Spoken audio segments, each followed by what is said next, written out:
আসসালামু আলাইকুম, কেমন আছেন? আলহামদুলিল্লাহ, আপনার দোয়া ভালো আছি।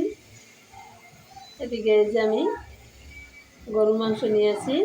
কালকে কিন্তু আমরা গরু জবাই দিয়েছে। আমরা সবাই মিললা রমজান মাসে এরকম গরু কুরবানি দিই। অনেকজনে মিললা এখন আমি যে রান্না করব। রমজান মাস কিন্তু আইসা পড়ছে, রবিবার দিন রোজা। এখন আমি হালকা কিছুটা রান্না করব। এখন 2 কেজিতে একটু বেশি আছে গরুর মাংস। এখন আমি রান্না করব। এদিকে কিন্তু আমি আদা রসুন পেঁয়াজ দারচিনি লং কাঁচা জিরা বাটা জয়ফলতি বাটা এরপরে যে এলাচ লং তেজপাতা এগুলো সব দিয়ে দিছি।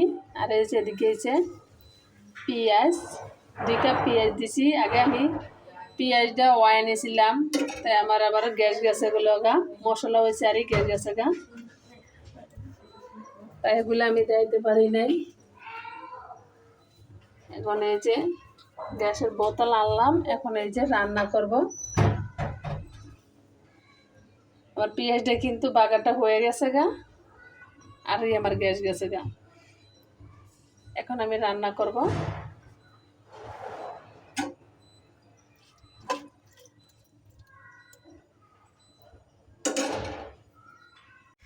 আমি আগে কিন্তু সব মশলা দিয়ে দিয়েছি, আবার ধনিয়া ফাঁকি কাঁচা জিরা বাটা জয়ফলতি বাটা সবগুলো দিয়ে দিচ্ছি। আর এখন দিয়েছি আদা বাটা রসুন বাটা দিয়ে দিলাম।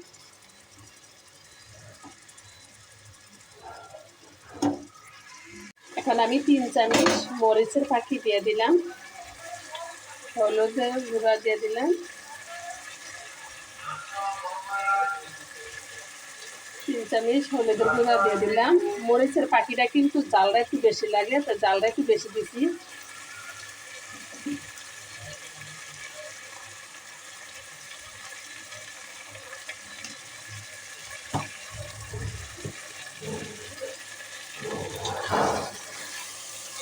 গরু মাংসের ভিতরে কিন্তু একটু জালটা বেশি লাগে, জাল না হলে ভালো লাগে না।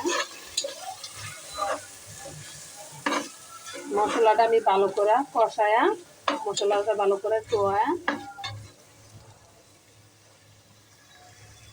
এখানে আমি একটু হালকা একটু পানি দিয়ে দিব, যে মশলাটা পুড়ে না যায়।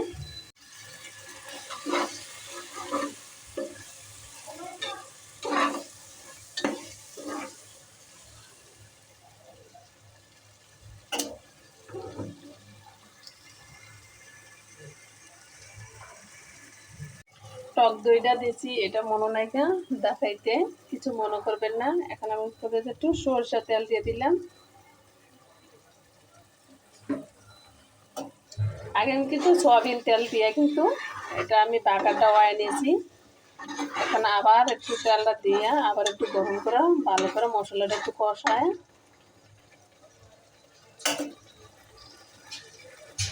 এখন এই যে দেখছেন আমার মশলাটা কষানো হয়ে গেছে গা, উপরে তেলটা বাইসে গেছে গা, দেখছেন। আমি ভালো করে কিন্তু মশলাটা কষায় নিলাম। মশলা কিন্তু ভালো করে হইলে কিন্তু যে কোনো মাংস খেতে ভালো লাগে রান্না করলে। আর এদিকে চুলার পার কিন্তু আমি গরম পানি দিয়ে গেছি, এই যে চুলায় গরম পানি। বিসমিল্লাহ। এখন পুরা মাংসটা আমি দিয়ে দিব।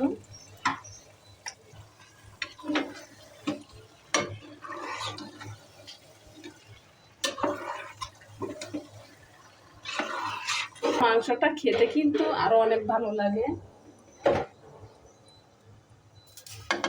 এখন আমি মাংসটা কষায় নিব।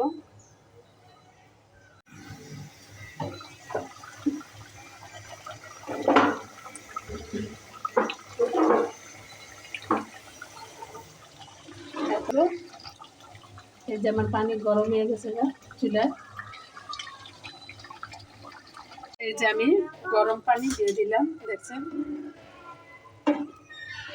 এখন এই যে ঢাকনা দিয়ে ঢেকে দিলাম। এখন আমি ডালা জিরা ফাঁকি দিয়ে দিব।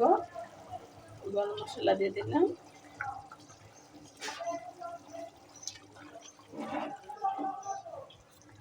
এখন ঢাকনা দিয়ে ঢেকে দিব, ঝোলটা আরো কমায় নিব। এই যে আমার গরুর মাংস রান্না হয়ে গেছে।